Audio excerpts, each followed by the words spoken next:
चलिए, good morning to all of you. कैसे हो बेटा? बढ़िया। आइए बेटा, आज एक नया टॉपिक लेके आए हम, फाइनेंशियल सर्विसेज। आपको स्टडी मेट में ये अलग से चैप्टर नहीं दिखाई देगा। ये कैपिटल बस्टिंग के अंदर आपको क्या किया हुआ है बेटा, मर्ज करके एक टॉपिक दिया हुआ है, लेकिन हम इस टॉपिक को एक अलग से पढ़ेंगे बेटा यहाँ। ठीक है बेटा? आइए स्टार्ट करते हैं बेटा। ये फाइनेंशियल सर्विसेज है। चलिए, मैं कुछ बातों से स्टार्ट करूंगा, बिल्कुल बेसिक लेवल से। ये एक रामलाल है बेटा, आप जानते ही हो रामलाल। इस रामलाल के पास बेटा आज 100 रुपए है, और इस 100 रुपए से बेटा ये आज ही चाहे तो एक टीवी खरीद सकता है। रामलाल के पास कितना पैसा है? 100 रुपए। और रामलाल चाहे तो उस 100 रुपए से कितना खरीद सकता है यहाँ पर? टीवी। अगर उसने ये 100 रुपए का टीवी खरीदा तो उसके पास जो बैलेंस है वो कितना बचेगा बेटा? क्योंकि टीवी भी कितने का आएगा बेटा? 100 रुपए का। यानी मार्केट में टीवी का प्राइस क्या चल रहा है बेटा? 100 रुपए। और रामलाल के पास है भी कितना? 100 रुपए। Now he is eligible to buy this TV, and after buying this TV his balance will be nil. एक साल के बाद बेटा, एक साल समय चला, 1 year लेटर, एक साल के बाद इस टीवी का प्राइस हो गया बेटा 110 रुपए। यानी यहां से अगर हम देखें बेटा, इन्फ्लेशन प्राइस में कितना है यहां पर?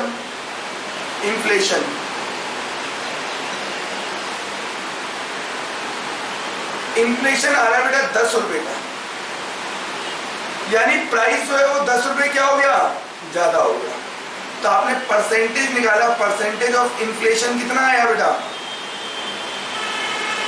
आपने कहा 10 रुपए प्राइस बढ़ गया, पहले 100 रुपए था, 100 रुपए पे 10 रुपए ज्यादा लेना पड़ रहा है, तो कितना ज्यादा देंगे बेटा हम? 10%। 100 रुपए से कितना ज्यादा दे रहे हो? 10 रुपए। तो पहले 100 रुपए का था, 10 रुपए फालतू दे रहे हो, तो कितना फालतू दे रहे हो? 10%। अगर ये रामलाल ये पैसा बेटा बैंक में रख दे, अगर ये पैसा कहाँ डिपॉजिट करा दे? बैंक में, तो एक साल बाद 1 year लेटर ये पैसा कितना होना चाहिए? कितना होना चाहिए? इंटरेस्ट रेट नहीं बता रहा, वरना तो कोई भी बता देगा। कितना होना चाहिए बेटा? 110 रुपये।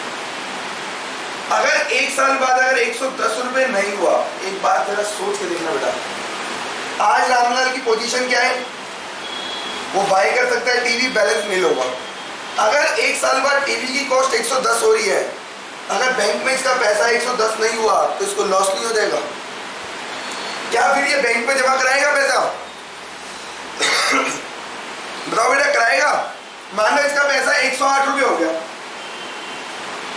अब रामलाल एक साल के बाद टीवी नहीं ले सकता, क्योंकि उसके बाद 2 रुपए क्या है बेटा? कम है। तो क्या रामलाल बैंक में जमा कराएगा? रामलाल छोड़ो, कोई भी नहीं कराएगा। इसलिए बेटा आपने पढ़ा होगा इकोनॉमिक्स के अंदर कि जब इंटरेस्ट रेट है वो बेस किस पर होता है? मार्केट इन्फ्लेशन पे। जैसे जैसे इन्फ्लेशन ज्यादा होगा, इंटरेस्ट रेट भी क्या होता जाता है? ज्यादा होता जाता है। जैसे जैसे इन्फ्लेशन रेट कम होगा, इंटरेस्ट रेट भी क्या हो जाएगा? कम हो जाएगा। आप नोटिस करना बेटा, जब जब बीजेपी गवर्नमेंट आई है ना, इन्फ्लेशन रेट क्या हुआ है? कम हुआ है। और साथ साथ बैंक इंटरेस्ट रेट भी क्या होते हैं? कम। वो लोग जो बैंक के इंटरेस्ट से जिनकी इनकम होती है, उन्हें लॉस हो जाता है जब बीजेपी गवर्नमेंट आती है, क्योंकि इंटरेस्ट रेट कम हो जाएगा तो इंटरेस्ट अमाउंट भी क्या होगा? कम हो जाता है। लेकिन अगर कांग्रेस आ जाए, धड़ाधड़ इन्फ्लेशन बढ़ता जाएगा मार्केट में और इंटरेस्ट रेट बढ़ता ही चला जाता है। तो वो डिफरेंस है। यहाँ पर इंटरेस्ट रेट बेस किस पर होता है बेटा? इन्फ्लेशन के ऊपर। क्लियर है बेटा? मान लो यहाँ पे 10% का इन्फ्लेशन है, तो बेटा यहाँ पे रेट ऑफ इंटरेस्ट भी कितना होगा? 10% की होगा। जब भी तो जाके ये पोजीशन कितनी होगी बेटा उसकी? 110 रुपये। यानी आज भी अगर वो टीवी खरीदता है, बैलेंस नहीं होगा, एक साल बाद उसके पास 110 होगा, टीवी भी कितना क्या आएगा? 110 रुपये का, तो भी बैलेंस कितना बचेगा? सेम अश्योरेंस मिल जाए कि मार्केट में जितना इन्फ्लेशन आएगा उतना बैंक में भी प्राइस बढ़ेगा, तो एक बार वो बैंक में पैसा डिपॉजिट करा सकता है या नहीं करा सकता? करा सकता है। तो वो क्या करेगा? बैंक में डिपॉजिट करा देगा बेटा। यानी अब ये 110 रुपये फ्यूचर वैल्यू है या नहीं है बेटा? क्योंकि वो डिपॉजिट तो क्या कर रहा है बेटा? आज ही। ये पैसा 110 रुपये कब होगा? 1 साल के बाद होगा। कैसे निकालते हैं बेटा? आपने मैथ्स में पढ़ा हुआ है, future value is equal to present value multiply by 1 plus r की पावर टी। आज हमने जमा कितना करा? 100 रुपये। आर का मतलब रेट ऑफ इंटरेस्ट कितना है? 10%। टाइम पीरियड कितना बेटा? 1 ईयर। अपने आप ये कितना हो जाएगा? 100 इंटू 1.10, दैट इज कितना बेटा? 110 रुपये। यही होगा। यहां तक कोई डाउट है? अब मैं कहानी को ना बेटा सिचुएशन को उल्टा कर रहा हूं। रामलाल को पता है आज से 1 साल बाद उसको 110 रुपये मिलेगा और उससे वो टीवी खरीदेगा कितने का? 110 रुपये का। बैलेंस कितना हो जाएगा? मान लेना बेटा रामलाल को पैसे लेने हैं मनीष से 110 रुपये 1 साल बाद, और रामलाल को पता है ये टीवी जो आज 100 रुपये का है 1 साल बाद कितने का होगा? 110 का। रामलाल ने मूड बनाया, जिस दिन मनीष से पैसा मिला उसी दिन क्या करूंगा? टीवी खरीद लूंगा। मनीष की लॉटरी लग गई एकदम। मनीष के पास पैसे ही पैसे आ गए। मनीष गया रामलाल के पास, कह रहा भाई आज ही हिसाब किताब क्या करेंगे, हम खत्म कर देंगे। 1 साल बाद पैसा खत्म हो गया, तू मांगने आएगा, मेरी बेइज्जती हो जाएगी, कहाँ से दूंगा? आज भगवान की कृपा से लॉटरी लगी है, सब उधार क्या करूंगा? उधार दूंगा बेटा।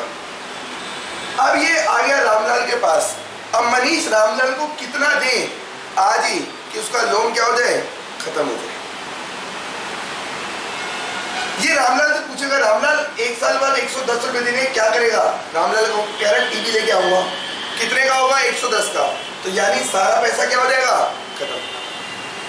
ये आज ही पहुंच गया मनीष। तो मनीष उसको कह रहा है 1 साल बाद भी तो टीवी खरीदेगा ना, और पैसा तो खत्म हो जाएगा। एक काम कर, आज ही दुकान पे चल, आज ही टीवी खरीद लेते हैं, और मैं टीवी खरीद के तेरे को दे दूंगा, पेमेंट मैं करूंगा। तेरे पास तो 1 साल बाद भी क्या बचना था? नील। आज भी तेरे पास क्या बचेगा? नील। तो वो टीवी मिल जाएगा। वो बात उसने कहा बात तो सही है, 1 साल बाद भी टीवी खरीदूंगा और मेरे पास क्या बचेगा? कुछ भी नहीं। मनीष कह रहा है आज ही हिसाब किताब करना है, तो कह रहा है आज ही टीवी दिला दे। मनीष लेके गया, टीवी का प्राइस कितना है? 100 रुपये।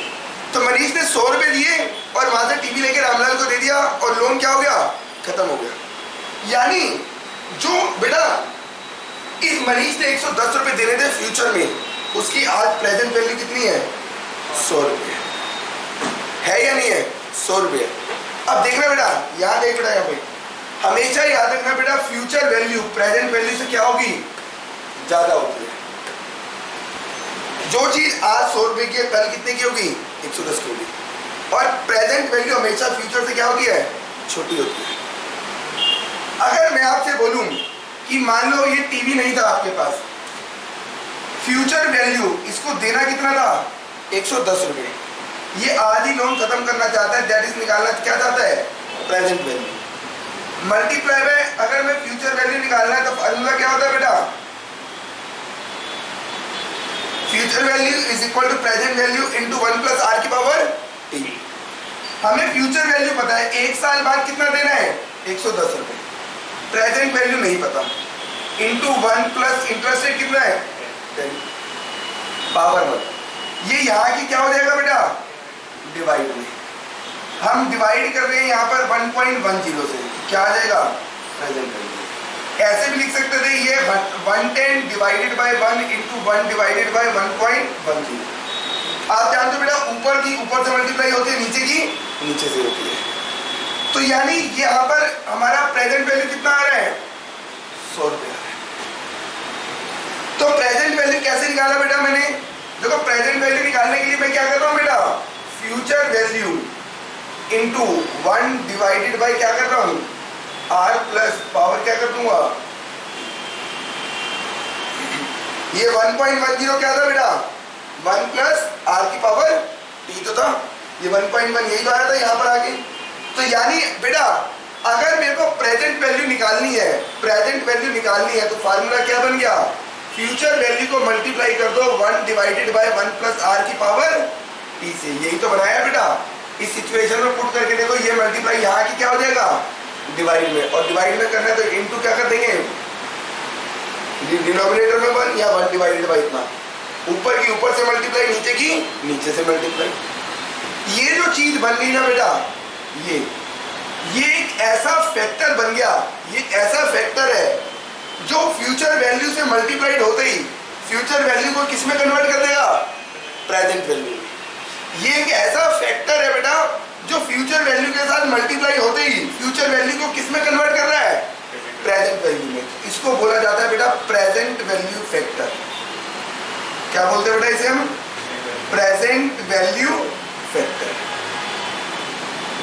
शॉर्ट में बोलते हैं बेटा PVF, present value factor. Clear है। अगर फ्यूचर वैल्यू को प्रेजेंट वैल्यू फैक्टर से मल्टीप्लाई कर दो तो बेटा किस में कन्वर्ट हो जाएगा, ये प्रेजेंट वैल्यू में। चलिए बेटा अब देखो ये निकालते कैसे हैं, ये निकालेंगे कैसे, 1 प्लस ये तो आर की पावर टी था। मान लो अगर मुझे 2 साल का निकालना है, सपोज, देखना मैं आपको वेरीफाई कराता हुआ चलूंगा बेटा। यहां पर एक पर्सन ने 100 रुपए बैंक में डिपॉजिट करे, ये करा डिपॉजिट, रेट ऑफ इंटरेस्ट है 10%, एक साल बाद कितना हो जाएगा 110। उसने सेम अमाउंट क्या कर दिया, री इन्वेस्ट कर दिया 10% पे, एक साल बाद कितना हो जाएगा 121। यही होगा ना बेटा, बोले होगा या नहीं होगा। अगर मैं आपसे बोलूं बेटा एक साल, अगर मान लो वो 1 साल के लिए कर रहा है यहाँ पर, चलो पहले 2 केस बनाते हैं बेटा। 1 साल वाला ये तो केस हो चुका है, 110 वाला कन्वर्ट होके वैल्यू कितनी हो गई 100 रुपये। मैं कह रहा हूं अब इसने 1 साल ना करके कितना कर दिया बेटा, 2 साल के लिए इन्वेस्ट, तो 2 साल बाद ये जब पैसा निकालेगा तो क्यूमुलेटिव इंटरेस्ट लग के कितना हो जाएगा 121 रुपये। 100 दिया था, यहाँ पर ये कितना होगा 110, और 110 रुपये पे 10% इंटरेस्ट लग के कितना हो जाएगा 120। इसने 100 डिपॉजिट करा है, 2 साल बाद कितना मिलेगा 121। तो आप भी जानते हो बेटा इस 121 जो अगर मान लो 2 साल बाद मिलने हैं तो इसकी प्रेजेंट वैल्यू कितनी है 100 रुपये, यही है ना।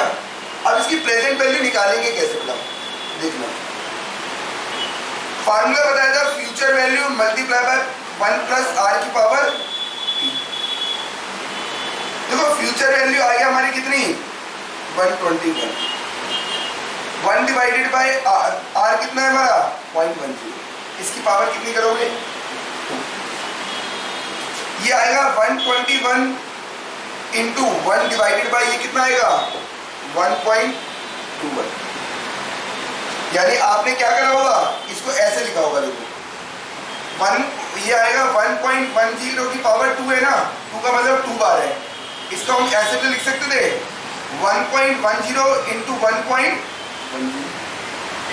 लिख सकता हूँ या नहीं लिख सकता, क्योंकि ये क्या बताता है बेटा 1.1 की पावर 2, इसका मतलब ये 2 बार है, तो हमने क्या लिख दिया 2 बार लिखा। अब ये कितना आ जाएगा बेटा 121 इंटू 1 डिवाइडेड बाय 1.21, और वैल्यू कितनी आ रही है 100 रुपये। अगर बेटा यहाँ पावर ही मैं कर देता 1 डिवाइडेड बाय 1.1 की पावर 5, अब तो आप 5 बार लिख के मल्टीप्लाई करते रह जाते। तो इसका एक शॉर्टकट तरीका होता है बेटा। शॉर्टकट तरीका क्या है बेटा, वो कैलकुलेटर में बताता हूँ मैं आपको।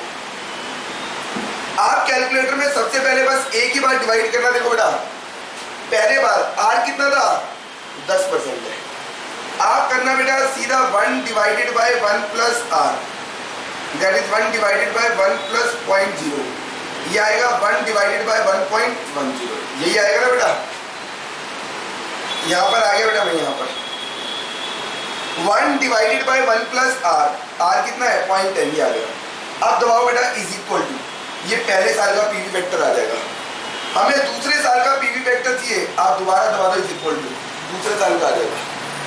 आप दोबारा इज इक्वल टू दबाओ, तीसरे साल का आ जाएगा, दोबारा दबाओ चौथे साल का आ जाएगा। आ रहा है बेटा, आप चेक करके देखो, पहले में आ रहा था 1 डिवाइड बाय 1.10 0.909, दूसरा करके देखो, आप ऐसे करो 1 डिवाइडेड बाय 1.21 कितना आ रहा है?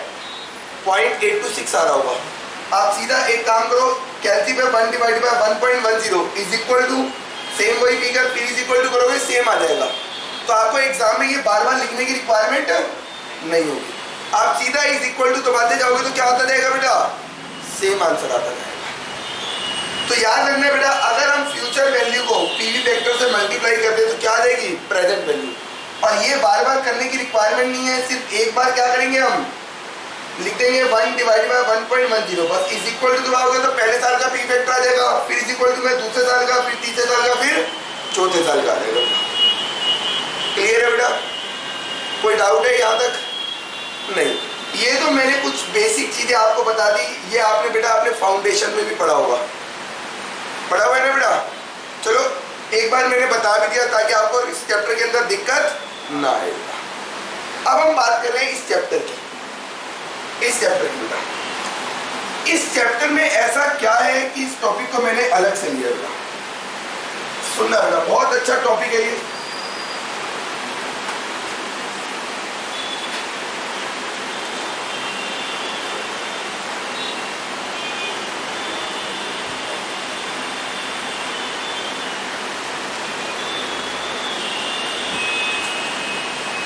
देखना बेटा, मैं इस चैप्टर का आपको थोड़ा समरी बता रहा हूं। ये बेटा रामलाल है, इसने एक बिजनेस खोला हुआ बेटा।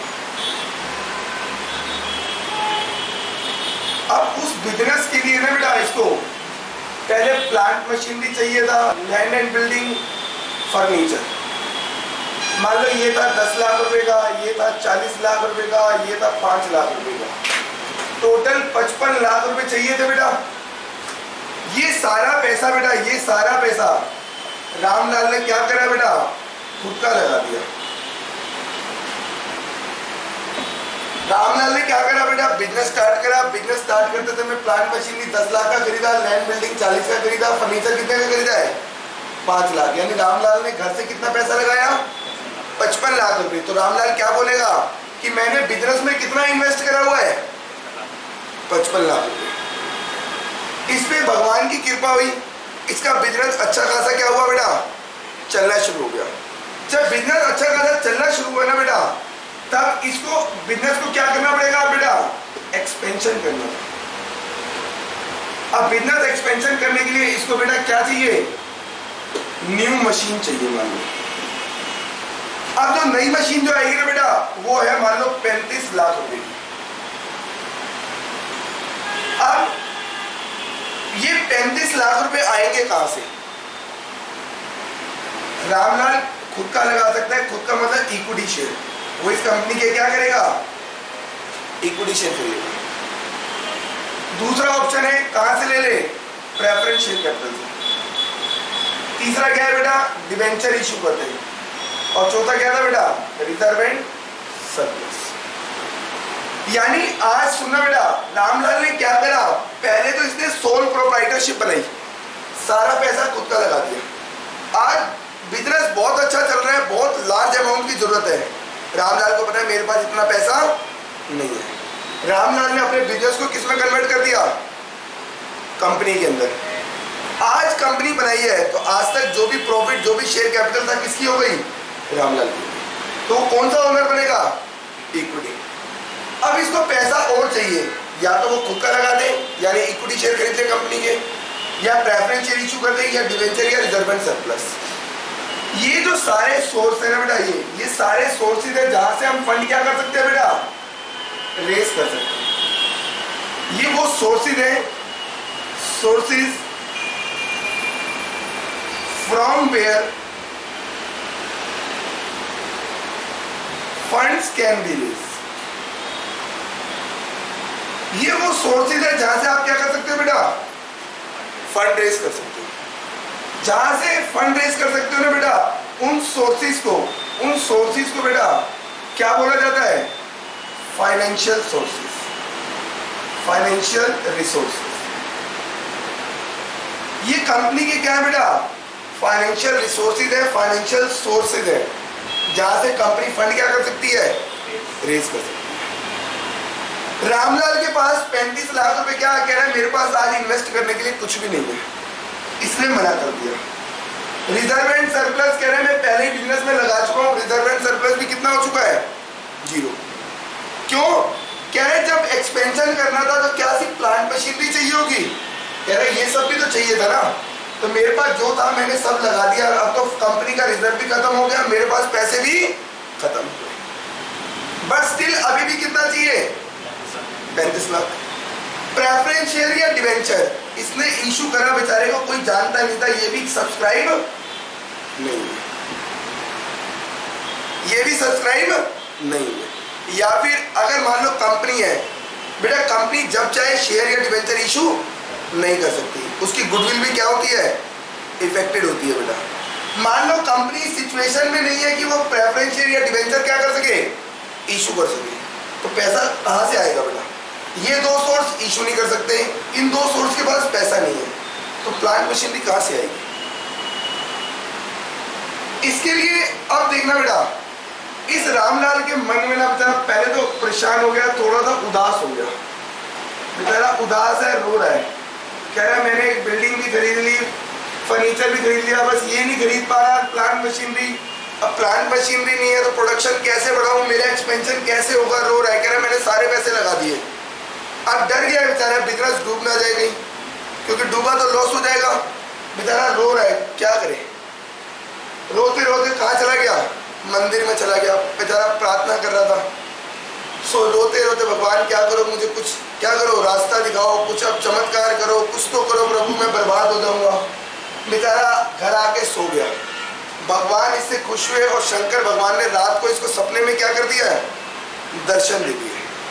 भगवान कह रहे क्यों घबरा रहा है तू, मैं हूं ना बेटा, मैं तेरे को एक रास्ता देता हूँ बेटा। अब वो रास्ता देखो भगवान बता रहे हैं तो खुशी होगा बेटा, ये भगवान ने पहले इसका रास्ता बताया।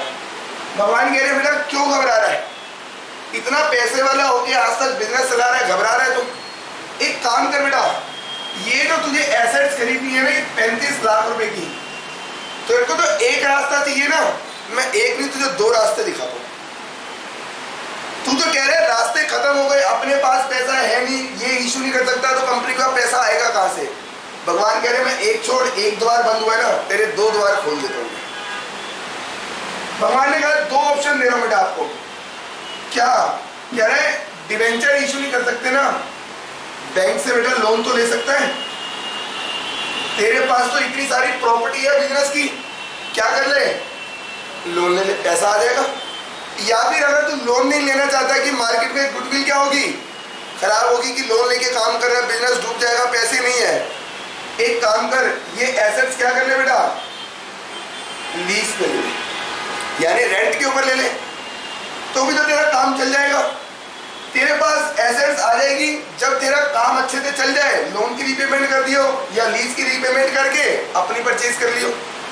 ऐसा करने से तेरे को बेटा कोई भी फाइनेंशियल रिसोर्सेज को आपको चेंज करने की रिक्वायरमेंट नहीं होगी। ऐसा मैं क्यों बोल रहा हूँ बेटा कि फाइनेंशियल रिसोर्सेज मैंने यहाँ से पैसा क्यों नहीं लिया, ये बेटा मैं अगली क्लास में चैप्टर पढ़ाऊंगा, कैपिटल स्ट्रक्चर प्लानिंग। उसमें बताया जाता है कि बेटा प्लानिंग करते हैं कि किससे कितना कितना अमाउंट हमारे को कंपनी में लेके रखना है। अगर आपने हल्का सा चेंज करा तो बेटा आपकी शेयर की वैल्यू क्या हो जाएगी, डाउन हो जाएगी। अब कंपनी ऐसी पोजीशन में है कि यहाँ से पैसा रेज नहीं कर सकती, रेज करा तो मार्केट वैल्यू क्या हो जाएगी, कम। तो बेचारा ये परेशान हो गया था, क्या करें। शंकर भगवान ने रास्ता दिखाया कि आप क्या करो, या तो लोन ले लो या फिर क्या करो बेटा, लीज पे ले लो। अब ये बेचारा खुश हो गया, कह रहे भगवान मेरे को तो ये समझ में नहीं आ रहा था, ये सब चीजें आपने रास्ता दिखा दिया, आप सही कह रहे हो भगवान। ये खुश हो गया बेचारा। ये अगले दिन फटाफट अपने ऑफिस में सुबह उठा, नहा धो के पहुंचा। अब इसके माइंड में चल रहा है कौन सा ऑप्शन एडॉप्ट करूं, कौन सा ऑप्शन एडॉप्ट करूं बेटा, कैसे पता लगाएगा ये, देखना बेटा। अगर ये लीज पे लेगा तो इसको क्या लेना पड़ेगा, लीज रेंट। कुछ पहले साल का देगा, दूसरे साल का, तीसरे साल का, चौथे साल का। मान लो लीज रेंट कितना है, 50-50 हजार रुपये। लीज रेंट कितना है, 50 हजार। 4 साल का है। ऐसे ही ये यहाँ पर क्या करेगा बेटा, 4 साल तक इसकी क्या देगा बेटा, इंस्टॉलमेंट। 4 साल क्या देगा बेटा, ये इंस्टॉलमेंट। अब देखना इस चैप्टर में बेटा कुछ अजम्पशन लेनी पड़ेगी, मैं बता रहा हूँ क्यों ली जाती है। मान लो 4 साल के बाद इसको लग रहा है कि ये जो हमने एक्सपेंशन करा था ना, अब क्या होगा, नई टेक्नोलॉजी है, नया प्रोडक्ट मार्केट में लाना है, और क्या करना पड़ेगा, मशीन खरीदनी पड़ेगी। ये मशीन 4 साल के बाद क्या हो जाएगी, यूजलेस हो जाएगी, एडवांस टेक्निक की मशीन आ जाएगी बेटा। तो इसने कहा अगर लीज पे लूंगा तो 4 साल के लिए लूंगा। अब अगर ये अपनी खरीद लेता है बेटा, अगर इसने अपनी खरीद ली तो भी तो बेटा 4 साल के बाद ये क्या हो जाएगी, बेकार। अगर इसने लीज पे ली तो ये लीज पे 4 साल रखने के बाद एसेट्स क्या कर देगा, वापिस दे देगा। यहां से एसेट्स क्या होगी बेटा, चली जाएगी। अब कंपैरिजन करना है बेटा दोनों में कि कौन सा ऑप्शन एडॉप्ट करें, तो कंपैरिजन करने के लिए बेटा बेस क्या होना चाहिए, सेम। यहां से अगर एसेट्स जा रही है तो 4 साल के बाद यहां से भी तो क्या होनी चाहिए, जानी चाहिए। तो ये माना जाता है बेटा जैसे लीज पीरियड जितना है ना, उसके एक्सपायरी के ऊपर ये एसेट्स को क्या करेगा, बेचेगा। और एसेट्स को बेच के क्या आएगा बेटा, कैश आएगा। अब देखो एसेट बेचेगा तो या तो उसमें कैपिटल गेन होगा या फिर लॉस होगा। गेन हुआ तो टैक्स पे कर देगा, लॉस हुआ तो टैक्स सेविंग मिलेगी। यानी वो जो इसकी scrap value net of tax होगी वो इसके लिए क्या बनेगी बेटा, इनफ्लो बन जाएगी। यानी इसको 4 साल एंड में बेटा कुछ क्या मिलेगा, स्क्रैप वैल्यू मिलेगा, स्क्रैप नेट ऑफ टैक्स मिलेगी। और ये इसके लिए क्या होगा बेटा, इनफ्लो, यहां से पैसा आएगा। क्लियर है बेटा। 4 साल में इसने रीपे कर दिया लोन को, सारा कुछ उतार दिया, लेकिन एंड में जो एसेट्स वो बेचेगा तो पैसा आएगा भी। यहाँ पे क्या दिया है, लीज रेंट। दोनों में तो बैलेंस हो गई सिचुएशन। 4 साल का लीज रेंट है तो 4 साल की क्या बनाई है, इंस्टॉलमेंट। यहाँ पर एसेट चली जाती और यहाँ पर इसकी एसेट खुद की हो जाती। जब यहाँ से एसेट जा रही थी तो मैंने यहाँ से एसेट क्या कर दी, सेल करवा दी। तो दोनों तरफ सिचुएशन क्या हो जाएगी बेटा, सेम हो जाएगी। अब हमें डिसीजन लेना है कि कौन से ऑप्शन को अडॉप्ट करें। तो बेटा कैसे लेंगे डिसीजन, यहाँ पर मान लो इंस्टॉलमेंट भी बताया दो बेटा, इंस्टॉलमेंट कितनी कितनी जा रही है, हमारे को 35 लाख रुपए देने हैं बेटा। 35 की जगह हम 40 लाख लेंगे, इंटरेस्ट भी तो है बेटा, 10-10 लाख रुपए की 4 इंस्टॉलमेंट। जब इसने 4 साल के बाद बेचा तो इसके बाद पैसा भी तो आएगा बेटा। कितना पैसा आ गया, 40 लाख के बाद। मान लो इसको पैसा मिल गया वहां पर कितना, एसेट्स के ऊपर मान लो बेटा एसेट्स पे इसको वैल्यू मिल गई 32 लाख रुपए। और इसका मैं लीज रेंट चेंज कर रहा हूं बेटा, लीज रेंट 1.5 लाख रुपए। अब बताओ कौन सा ऑप्शन बेटा प्रेफरेबल है, सोच के बताना बेटा।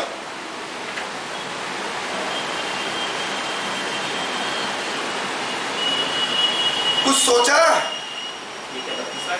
हाँ 32 लाख रुपए में बेच दी, उसका 32 लाख रुपए वापसी भी तो आ जाएंगे बैंक लोन से। कैसे निकाला बेटा, 40 लाख में 32 लाख तो 8 लाख का, यहाँ 8 लाख कॉस्ट आ रही है और यहाँ पर 6 लाख आ रही थी। फिर कैसे बोल के बैंक लोन, अगर आप बेटा इनका टोटल कर रहे हो ना, यहाँ 6 लाख आ रही है कॉस्ट और यहाँ कितनी आ रही है, 8 लाख। आपका डिसीजन गलत हो गया। आपका डिसीजन क्या हो गया बेटा, गलत हो गया। आप सीए सीएमए के स्टूडेंट कैसे हो सकते हैं, देखना बेटा ये बात तो बिल्कुल फैक्ट है बेटा। डिसीजन लेना तो आपको आता है। 2 अल्टरनेट है, दोनों में बैंक से लोन लोगे तो भी क्या आएगा, एसेट्स को यूज करने की कॉस्ट आएगी, या लीज रेंट पे करोगे यहाँ भी क्या है, कॉस्ट है। हम वो अल्टरनेट सेलेक्ट करेंगे जिसके अंदर हमारी कॉस्ट क्या आ जाए, कम आ जाए। बट कॉस्ट निकालेंगे कैसे बेटा, आपने क्या करा मैं दिखाता हूँ बेटा। देखना लीज रेंट ले रहा हूं, लीज रेंट मान लो मैंने यहाँ पर एसेट्स ली है और वो एसेट्स का ओनर मेरी जान पहचान कर रहा है, कह रहा है ले जा, और 1 साल के बाद पैसे दे दियो, 2 साल पे दे दियो, 3 साल और 4थे साल पे पैसे भी दे दियो और एसेट्स वापसी कर दियो। बेटा लीज रेंट बिगिनिंग में भी पे हो सकता है और ईयर के एंड में भी। अगर मैं किसी को जानता ही नहीं हूँ, मैं उससे एसेट लीज पे ले जाऊँ तो वो मुझसे लीज रेंट क्या ले लेगा, एडवांस। जैसे आप रेंट खरीदते हो बेटा, तो रेंट पे मान लो आपने क्या लिया, कोई घर लिया, तो रेंट क्या देना पड़ता है, एडवांस देना पड़ता है। तो एडवांस होगा तो यहाँ हो जाएगा। लेकिन मेरी तरह कोई जान पहचान का होगा तो मेरा क्या है बेटा, बाद रेंट जाता है, तो क्या हो जाएगा, ईयर एंड पे या मंथ एंड पे भी जा सकता है। अगर मान लो मेरी जान पहचान का होगा तो ईयर 1 पे, 2nd पे, 3rd पे, 4th पे, चाहे तो 4थे साल का रेंट भी दूंगा और मशीन भी क्या कर दूंगा, वापसी दे दूंगा। मान लो आपने यहाँ पे दिया बेटा 1.5 लाख रुपये, यहाँ पर दिया 1.5 लाख रुपये, यहाँ पर भी दिया 1.5 लाख रुपये, यहाँ पर भी 1.5 लाख। आपने इन सबको क्या कर दिया बेटा, ऐड कर दिया। बेटा एक बात बताना, एक बच्चे के ना, एक बच्चा है, मान लो बेटा एक बच्चे, यही रामलाल लेके, ये छोटा था जब ये 8th स्टैंडर्ड में था, आज ये बड़ा बच्चा होगा थोड़ा सा, ये पहुंच गया 10th स्टैंडर्ड में। इसके मैथ्स में ना यहाँ पे 100 नंबर थे, एसएसटी में 99 थे, साइंस में इसके 99 थे। 10th में क्या हुआ, इसके मैथ्स में तो 100 आए, एसएसटी में 60 हो गए और साइंस में इसके 70 हो गए। ये कह रहे नहीं मम्मी ये वाले नंबर नहीं जोड़ता, मैथ्स के ये ले लूंगा और इन दोनों के नंबर यहाँ जोड़ देता हूँ, अब मेरी परसेंटेज बनाओ। क्या सही बनेगी? नहीं। क्या ये वाले नंबर यहाँ जुड़ सकते हैं? क्यों नहीं जुड़ सकते? क्योंकि दोनों का बेस अलग है, ये 8th स्टैंडर्ड है और ये क्या है, 10th स्टैंडर्ड। ऐसे ही देखना बेटा, ये फर्स्ट ईयर एंड पे जा रहा है और ये कब जा रहा है, क्या टाइम देखो ना, यहाँ 8 से 2 साल बाद 10वीं में पहुंच गया। मान लो ये 9 के नंबर है, 1 साल बाद ऐड हो जाएंगे। आपने कैसे कर दिया? इसका बेस क्या है, फर्स्ट ईयर है, इसका बेस क्या है, इसका बेस, इसका बेस, क्या बेस सेम है? जब तक बेस सेम नहीं होगा तो ऐड हो जाएगा नहीं। जैसे यहाँ बेस सेम था 8, तो सारे 8 के नंबर ऐड कर दिए। 9 बेस 9 था तो सारे 9 के नंबर ऐड कर दिए। तो ऐड करते समय बेस क्या होना चाहिए, सेम। आपने लिया बेटा, बताओ लिया? कैसे पहुंच गए CA-CMA में यहाँ तक? तो अब आपको ये बच्चों वाली हरकतें नहीं करनी, समझना है बेटा इस बातों को। फाइनेंशियल मैनेजमेंट इतना आसान नहीं है, अगर अच्छे से समझोगे तो बेटा बहुत काम की चीज़ है। अब आपको समझ में आ गया ये ऐड नहीं हो सकता, क्योंकि हम ऐड तब करेंगे जब बेस क्या हो जाए, सेम। अब बेस सेम कैसे करें बेटा, बेस सेम कैसे करें बेटा, ध्यान से समझना। बेस सेम, आपके पास कुछ ऑप्शन है बेटा, देखना मेरी बात, यहां देखने लायक, यहां देख। या तो आप सारी कॉस्ट को क्या करो, लास्ट में ले लो, सबका बेस क्या बना दो, लास्ट में। अब टोटल करो, बेस सेम हो गया ना, सबको कहां लेके आ गए, लास्ट में। ऐसे अब आप क्या करो, लोन वाले ऑप्शन में भी सारी इंस्टॉलमेंट को कहां लेके जाओ, लास्ट में। तब कंपेयर करना बेटा, तब जाके आपका ये जो कॉस्ट आएगा, टोटल कॉस्ट, वो क्या होगा बेटा, सही आएगा। क्योंकि ऐड करके कॉस्ट तब निकलेगी जब बेस क्या होगा, सेम। मैंने सारी कॉस्ट का बेस क्या बना दिया, 4th ईयर, अब ऐड कर दिया, टोटल कॉस्ट आ गया। ऐसे ही आप लोन का भी बनाओगे, टोटल कॉस्ट आएगा, जिसमें कम आ जाएगा बेटा उसे क्या करेंगे, एडॉप्ट, यही होगा। बट एक बात सोचो, ये तो कॉस्ट आप कहाँ ले गए, 4 साल के बाद। डिसीजन कब लेना है, आज लेना है, प्रेजेंट में।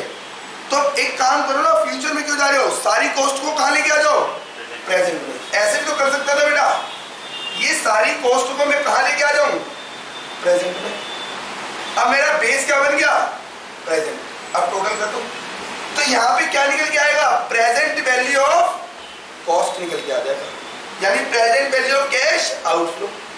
इसमें भी निकाल लिया, बैंक लोन में भी निकालो, जिसमें present value of cash outflow, क्योंकि दोनों जगह बेटा आपका आउटफ्लो होगा, यहाँ से इंस्टॉलमेंट जाएगा, यहाँ से लीज रेंट। जिसके अंदर प्रेजेंट वैल्यू ऑफ आउटफ्लो कम आ जाए उसे क्या करेंगे बेटा, एडॉप्ट कर लेंगे। प्रेजेंट वैल्यू क्यों बोल रहा हूँ, क्योंकि अब हमने सारी कॉस्ट को किसमें कन्वर्ट कर दिया बेटा, प्रेजेंट वैल्यू। किसमें कन्वर्ट हो गई बेटा, प्रेजेंट वैल्यू। तो हमें प्रेजेंट वैल्यू जो टोटल आया दैट इज क्या बोलेंगे, present value of cash outflow. और ऐसी लोन में निकालेंगे, जिसके अंदर present value of cash outflow कम होगा उसे क्या करेंगे, एडॉप्ट। कोई डाउट है? अब ये प्रेजेंट वैल्यू कैसे निकालेंगे, अभी बताया था, फ्यूचर वैल्यू को किससे मल्टीप्लाई कर दो, प्रेजेंट वैल्यू फैक्टर से, अपने आप आ जाएगी बेटा। कोई डाउट है? अब इस चैप्टर की थीम समझ में आई बेटा। अगर किसी कंपनी को किसी रिक्वायरमेंट है बेटा, तो वो एसेट्स को या तो वो किस पे ले सकती है, बैंक लोन पे, या फिर किस पे ले सकती है, लीज पे ले सकती है। हम दोनों ही ऑल्टरनेट में क्या निकालेंगे, present value of cash outflow, और सिलेक्ट वो ऑल्टरनेट करेंगे जिसमें present value of cash outflow क्या आ जाए, कम आ जाए। यहाँ तक कोई डाउट है बेटा? चलिए पहले यहीं तक लिखते हैं, अब चैप्टर हमारा स्टार्ट होगा बेटा। हटा दो ना ये सब? हाँ sir.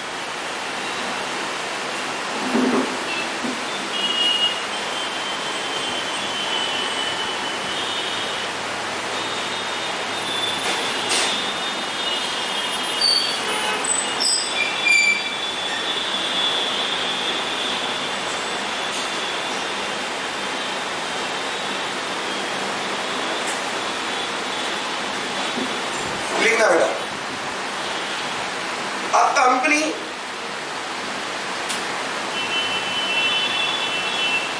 a company can acquire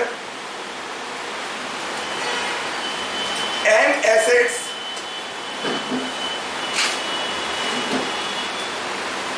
either by lease. A company can acquire an assets either by lease or bank loan option. एक कंपनी एसेट्स एक्वायर कर सकती है, या तो वो लीज ऑप्शन के थ्रू एक्वायर कर सकती है या फिर बैंक लोन ऑप्शन के अंदर। अंडर बोथ दी ऑल्टरनेट या under both the option, under both the option, option बोल दो या फिर बेटा ऑल्टरनेट बोल दो।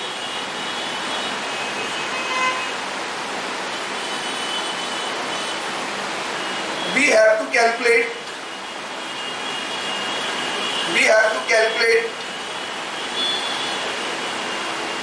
present value of cash outflow.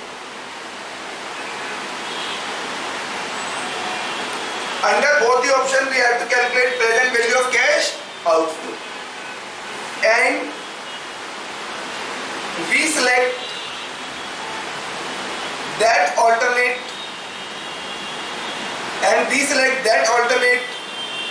under which present value of cash outflow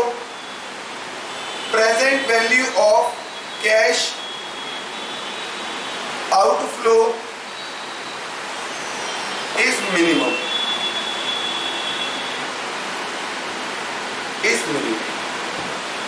चलिए बेटा, यहीं तक मैंने अभी आपको बताया बेटा, यहां तक की मैंने समरी बता दी। चलिए अब हम आ रहे हैं बेटा लीज ऑप्शन की। पहला ऑप्शन बेटा लीज ऑप्शन।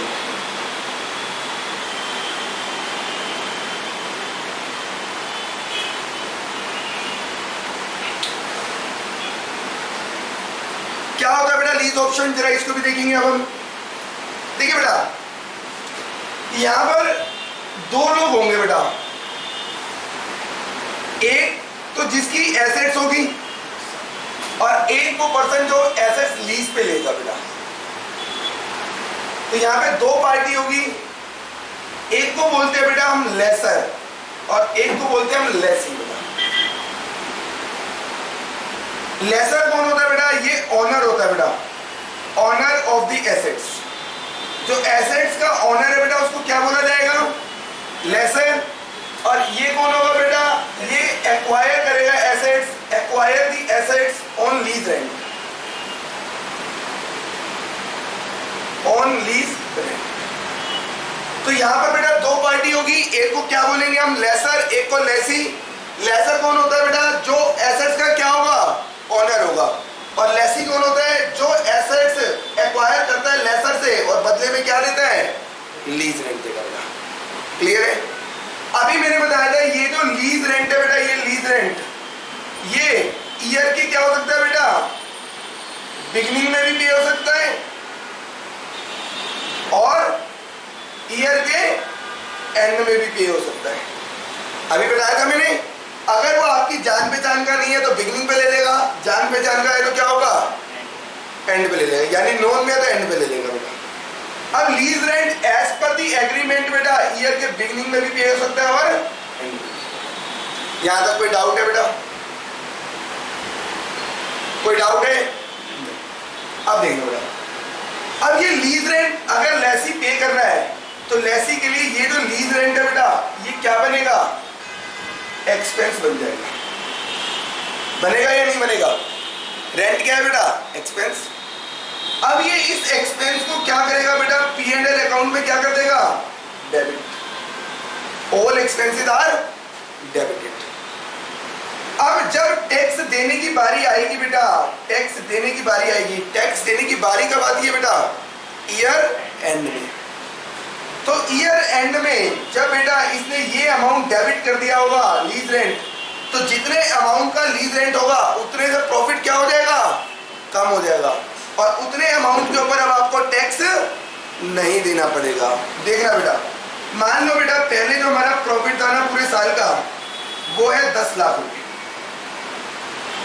लेकिन इसने क्या ले लिया? लीज रेंट, और लीज रेंट में बेटा मान लो लीज रेंट है 2 लाख रुपए। तो जब तक ये लीज पे नहीं लिया था पिछले साल का प्रॉफिट कितना है? 10 लाख। इस पे ये टैक्स दे रहा है प्रॉफिट बिफोर टैक्स, इसमें टैक्स 30% कितना जा रहा है बेटा? कितना जाएगा? 3 लाख रुपए। लेकिन इस साल क्या हुआ बेटा? इस साल अगले साल इसका प्रॉफिट बिफोर टैक्स जो अभी भी 10 लाख था, इसमें से इसने क्या कर दिया बेटा? लीज रेंट पे कर दिया 2 लाख रुपए का। अब इसका प्रॉफिट बिफोर टैक्स कितना रह गया बेटा? 8 लाख रुपए। अब ये टैक्स 30% के हिसाब से कितना देगा? 2,40,000 रुपए। यही रहेगा ना? यानी ये जो 2 लाख रुपए थे बेटा, देखो यहाँ पे टैक्स लगा 10 लाख पे और यहाँ पे कितने में लग रहा है? 8 लाख रुपए। ये जो 2 लाख रुपए थे किसकी वजह? ये वाले लीज रेंट की वजह से। इस 2 लाख रुपए के ऊपर आपको टैक्स सेविंग कितना मिला बेटा? कितना टैक्स लिया? 30%। देखो बेटा ये 60,000 रुपए का आपको टैक्स सेविंग रिसीव हुआ या नहीं हुआ? यानी जैसे ही आपने लीज रेंट पे करा, आपने P&L में डेबिट करा, और आपका बेटा ये जो टैक्स था ना, ये टैक्स देखो बेटा कितने से कम हो गया? ये टैक्स कितने से कम हो गया? ये वाला टैक्स ये 60,000 रुपए से कम हो गया। पहले टैक्स कितना बन रहा था? 3 लाख, अब कितना हो गया? 2,40,000। तो ये आपको बेनिफिट मिला है, टैक्स सेविंग मिला है, किसकी वजह से? Lease rent. तो टैक्स सेविंग कैसे निकाली होगी? मैंने लीज रेंट को मैंने मल्टीप्लाई कर दिया किससे? टैक्स रेट से। क्लियर है? लेकिन ये मेरे को टैक्स सेविंग मिलेगी कब बेटा? ईयर एंड में। तो ईयर एंड में बेटा इसको क्या मिलेगा? टैक्स सेविंग मिलेगी। देखना लीज रेंट बिगिनिंग में भी पे हो सकता है और एंड में भी। यहाँ पर अब इस बात को और समझना होगा, फिर लीज ऑप्शन खत्म हो जाएगा मेरा। अगर बेटा मैंने यहाँ पर लीज रेंट बिगिनिंग में पे कर दिया, बिगिनिंग का मतलब 0 में, आज टुडे यहाँ पर लीज रेंट दिया है, टैक्स सेविंग कब मिलेगी? ईयर एंड पे। तो यहाँ पर इन दोनों का बेस सेम है? नहीं। अगर मैं ऐसे बोलूं बेटा मेरा लीज रेंट भी कब गया? मान लो ईयर एंड पे। यहाँ पर लीज रेंट दिया मैंने कितना? 2 लाख। यहीं पर मुझे टैक्स सेविंग मिल गई कितनी?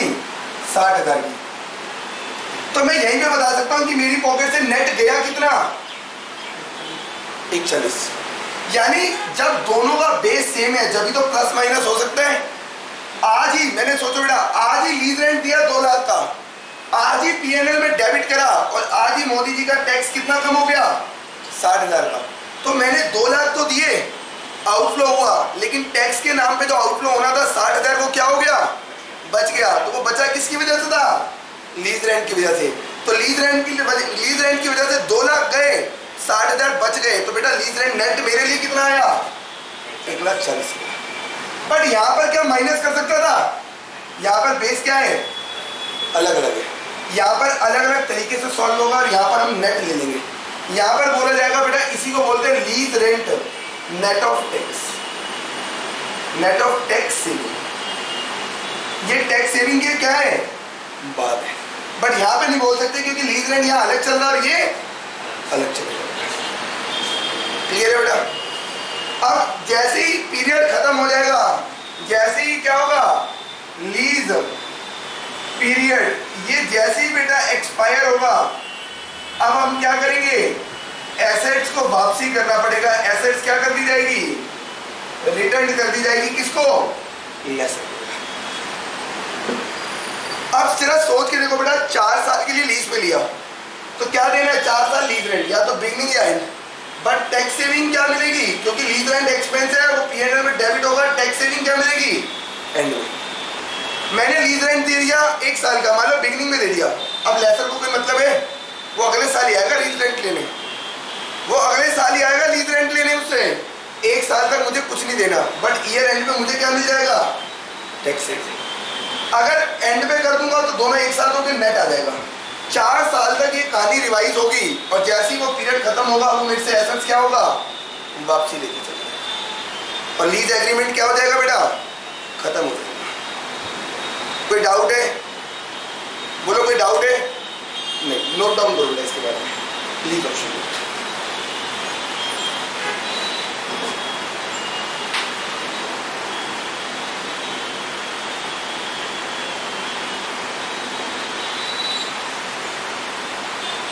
चलिए, लीज ऑप्शन लिखो, देयर आर 2 पार्टी,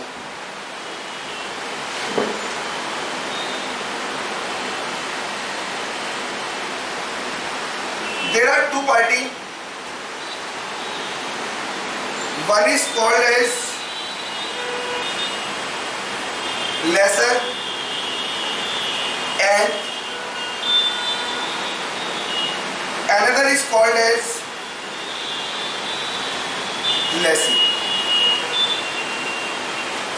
लेसर कौन होता है, तो आप कह देना बेटा, lessor is the owner of the assets. Lessor is the owner of the assets. Lessee कौन होता है, तो आप बता देना, lessee acquire the assets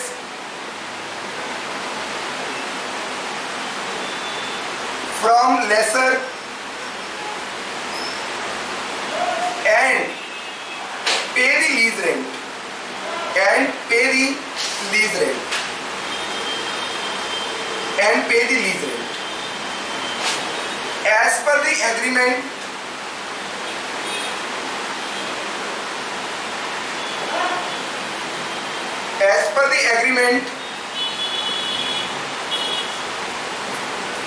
lease rent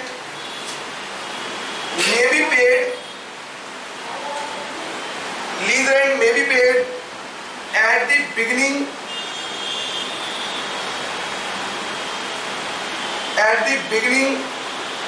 or at the end of the year, or at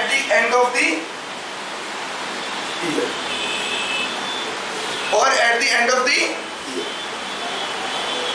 चलिए आगे यहाँ लिखना बेटा,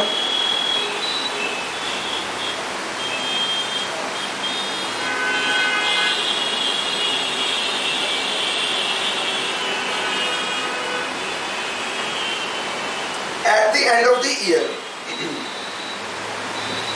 you know the lease rent is an expense. Lease rent is an expense.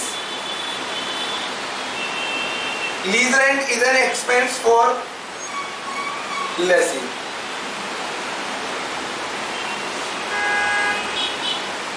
Lessee debited the lease rent in P&L account and accordingly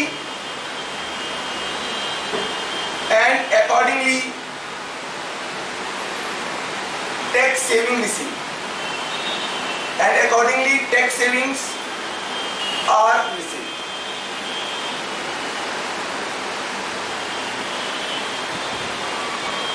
Tax saving is always received at the end of the year,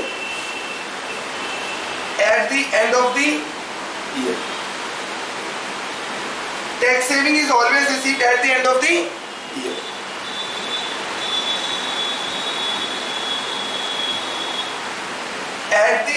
expiry of lease period, at the expiry of lease period, assets is returned to lessor. Asset is returned to the lessor. चलिए यही बातें बेटा मैंने अभी आपको बताई थी, सारी बातें लिखवा दी बेटा मैंने यहां पर आपको। चलिए इसके बाद आता है बेटा bank loan option.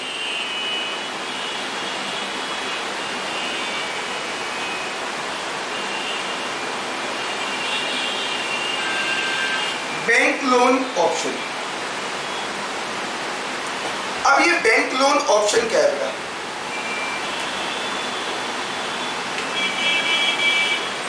Bank loan option, देखिए यहां पर रामलाल क्या करेगा बेटा? बैंक से क्या लेगा? लोन लेगा। आज रामलाल को एसेट्स खरीदनी है और जितने की एसेट्स है बेटा रामलाल सेम अमाउंट का क्या करेगा? लोन ले लेगा। और लोन लेने के साथ ही क्या करेगा बेटा? एसेट्स परचेज कर लेगा।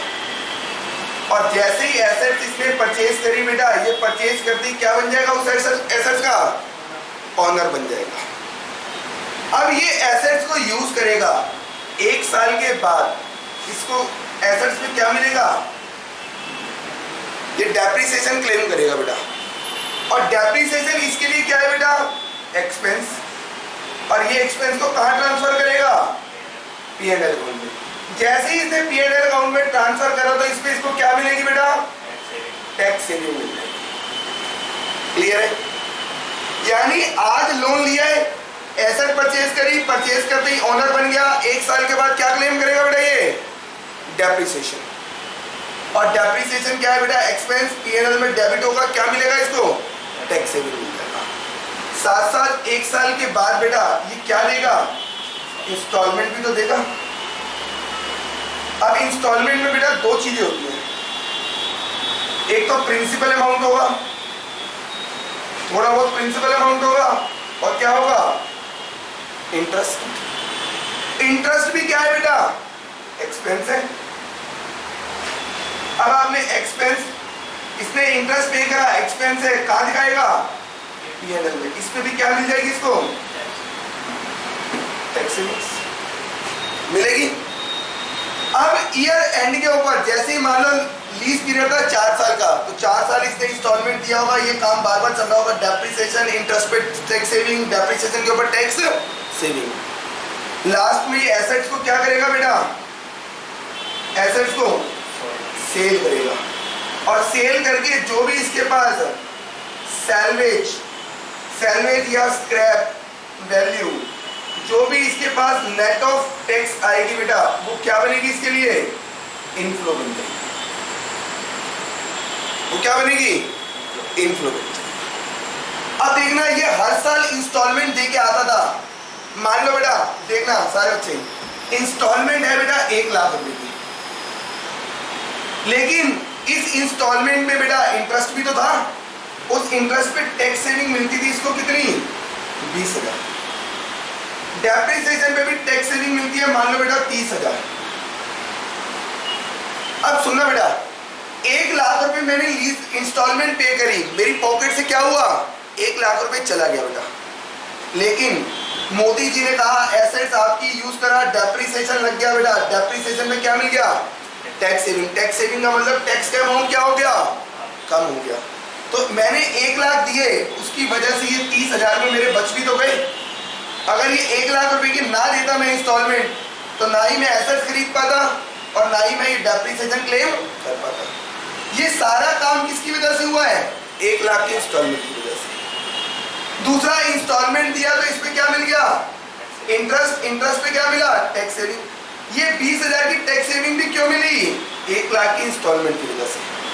तो 1 लाख गए, 50,000 बच भी तो गए। तो मेरी पॉकेट में इफेक्ट कितना आएगा बेटा? 50,000। क्लियर है ना बेटा?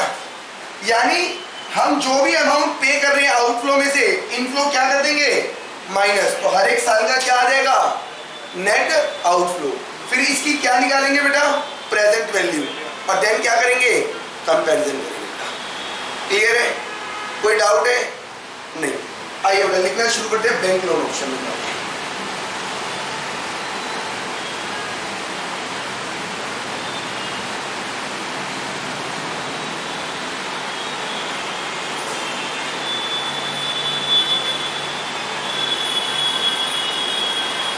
लिखिए बेटा यहाँ पर,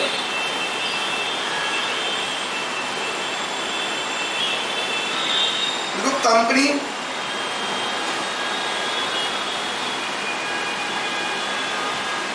raise the fund by bank loan and purchase the assets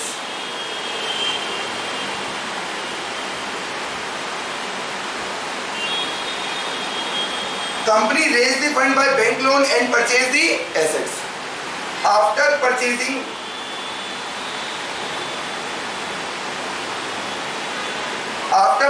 the assets it becomes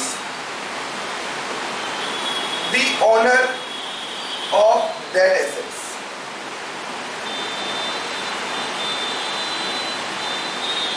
Company claims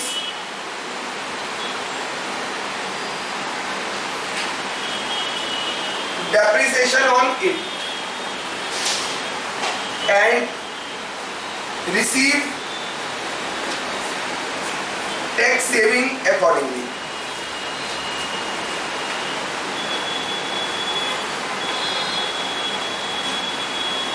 And receive tax saving accordingly.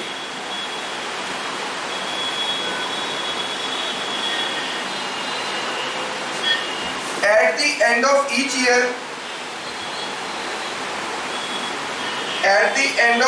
year, company pay the installment.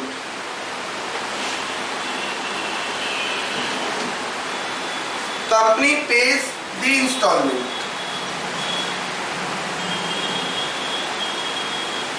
Company pay the installment.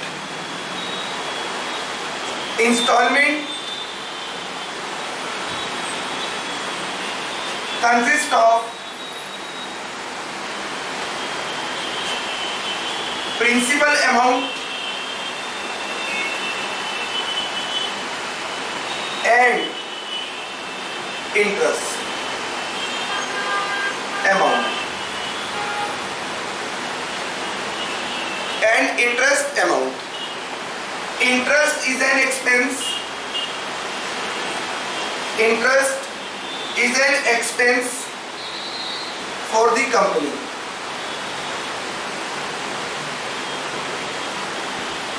Company receives tax saving on interest amount.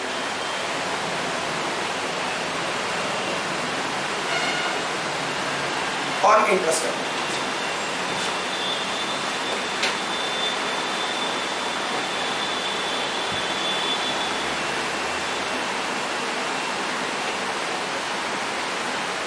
Company receives tax saving on interest amount.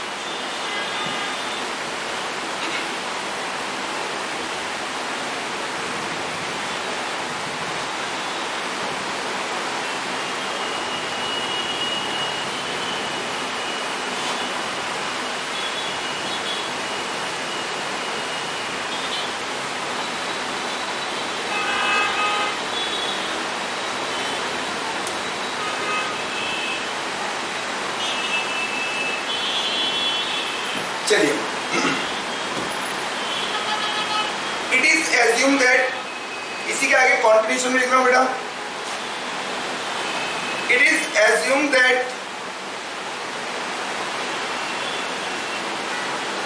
At the last assets is sold out.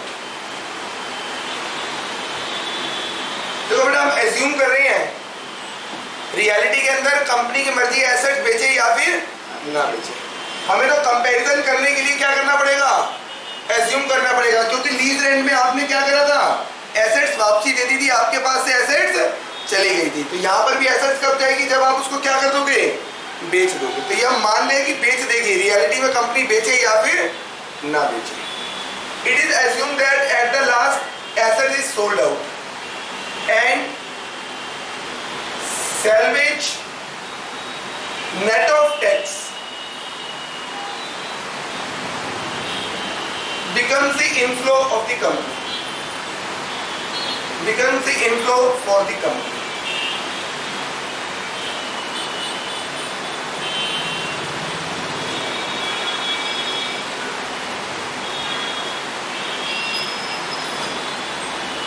ये लिखा मैंने बेटा यहाँ पर under both the alternate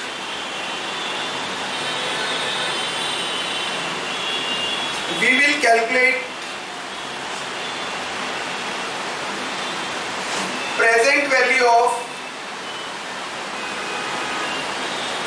cash outflow. Under both the alternate we will calculate present value of cash outflow and select that alternate and select that alternate and select that alternate under which present value of cash outflow, present value of cash outflow is minimum.